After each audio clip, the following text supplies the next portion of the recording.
semuanya, terima kasih sudah klik video ini. Beberapa bulan lalu Minat habis nonton salah satu film Marvel, yaitu Avengers Endgame. Memang agak kudet ya, tapi sebenarnya Minat itu bukan pencinta film-film Marvel, jadi tidak begitu update soal film mereka. Nah, tapi pas habis nonton Endgame, Minat langsung mundur deh dari Avengers pertama sampai terakhir, karena ternyata ceritanya semenarik itu. Nah, dari film ini Millet notice satu hal nih yang mungkin banyak orang notice juga, yaitu si tokoh antagonis berwarna taro, Thanos. Dengan pemikiran dan tindakannya yang sangat radikal dengan melakukan genosida, dia ini mengingatkan kita pada tokoh Nazi Adolf Hitler. Kebetulan Millet juga baru aja selesai baca buku biografinya yang berjudul Mein Kampf. Nah, kebetulan ingat sama Hitler, Millet jadi penasaran tindakan-tindakan genosida lain yang ada di dunia nyata. Dan setelah membaca cukup banyak, Millet sangat tercengang dan Millet yakin kalian juga akan sangat tercengang setelah mengetahui bahwa sejatinya makhluk terkejam dan terkeji adalah manusia. Nah, berikut ini Millet kasih 4 kasus genosida yang terjadi di dunia nyata, bukan di dunia Marvel, yang tercatat dalam sejarah kelam manusia.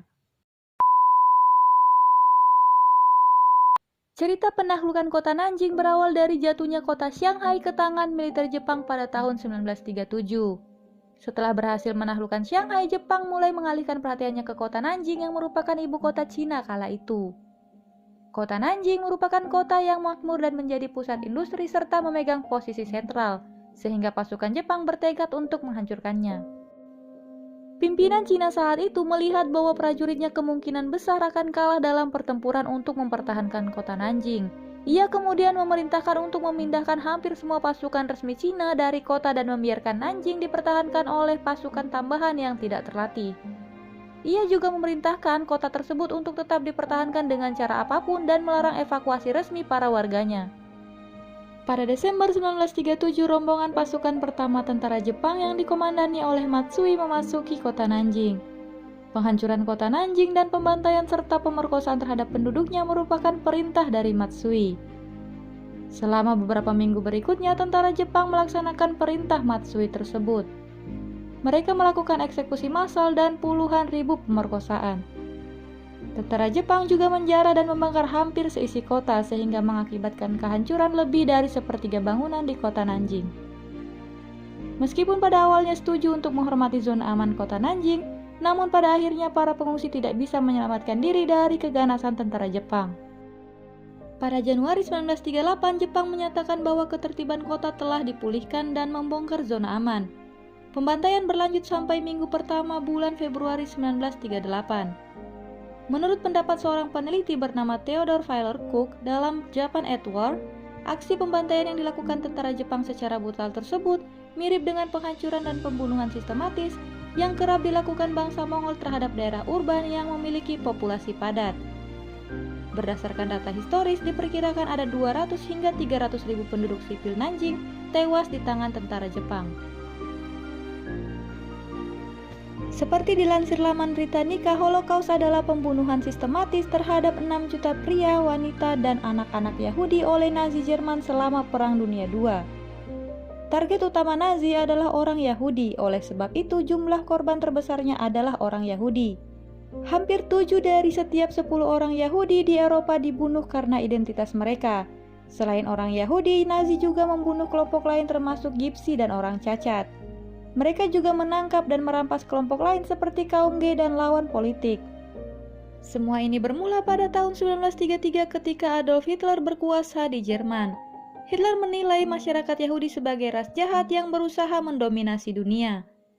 Rezim Nazi membingkai Yahudi sebagai ras, bukan agama. Sejak Hitler berkuasa pada Januari 1933, langkah pertama yang ia lakukan adalah memastikan kekuasaan dan menghapuskan oposisi politik. Pada April 1933, Hitler mulai menyerang umat Yahudi dengan memboikot bisnis mereka karena pada saat itu bangsa Yahudi banyak hidup di Jerman dan memiliki kekuatan ekonomi. Kepemimpinan diktator Hitler semakin menjadi-jadi setelah pecahnya Perang Dunia II. Pasukan Jerman memenuhi wilayah barat Polandia saat itu. Polisi Jerman lantas memaksa ribuan umat Yahudi di Polandia keluar dari rumah mereka dan masuk ke kamp. Sementara itu, properti warga Yahudi tersebut diberikan kepada etnis Jerman atau masyarakat non-Yahudi di Polandia.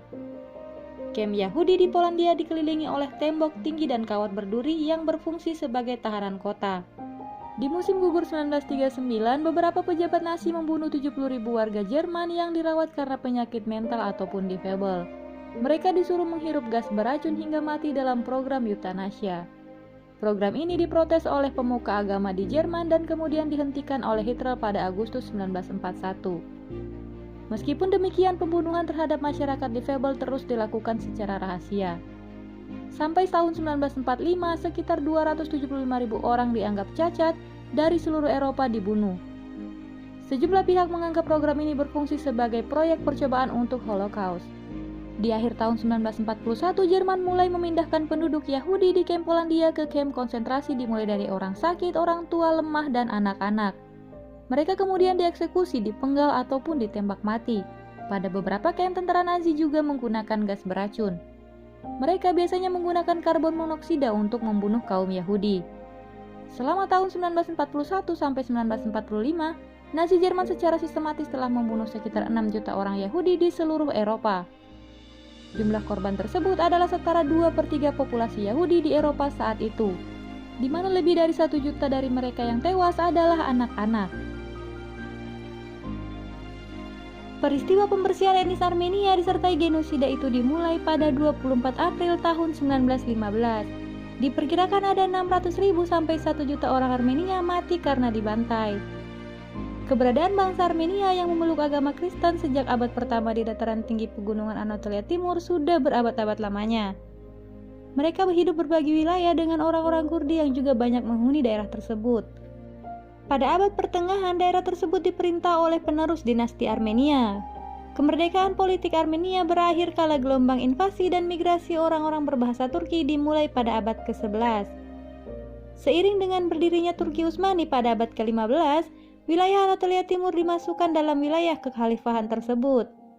Pada awal abad ke-20 ada sekitar 2,5 juta orang Armenia yang tinggal di bawah kekhalifahan Utsmani.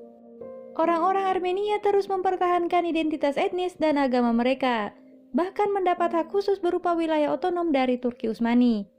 Banyak dari pria Armenia yang direkrut menjadi tentara Utsmani. Tetapi kehidupan orang Armenia di bawah Utsmani tidak bisa dibilang baik-baik saja. Sebagai kelompok minoritas bersama orang Asyur, Yunani, dan Yahudi, mereka kadang mendapat perlakuan diskriminatif. Misalnya sepanjang tahun 1894 sampai 1896 saat pasukan Sultan Abdul Hamid II membantai sekitar 100.000 sampai 200.000 orang Armenia yang dikenal sebagai pembantaian Hamid. Nasib lebih parah lagi terjadi pada masa Perang Dunia I ketika kekaisaran Utsmani kalah dalam pertempuran melawan kekaisaran Rusia.